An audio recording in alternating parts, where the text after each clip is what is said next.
I chose industrial automation because I wanted to do a bachelor's that was in the tech world and also high in demand. My name is Mayra Talina Lugo. My name is Grace. My name is Blanca Verdugo. My name is Isabel Pastor. Automation definitely is the future. My experience so far has been really good. I've done all sorts of things and it's only been 2 semesters.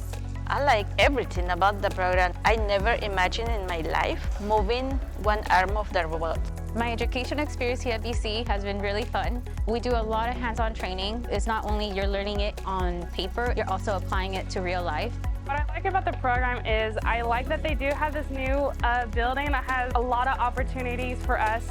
I actually got an internship at Wonderful this past summer. Don't be scared to do it. Even if you think it is a man's field, you'll never know if you'll enjoy it or not. I was worried that I didn't have the technical skills. I was worried that I wasn't advanced as I've never worked in a car or anything like that. But that, honestly, don't let that stop you. It might seem intimidating at first, but I felt more welcomed and praised to be in the program.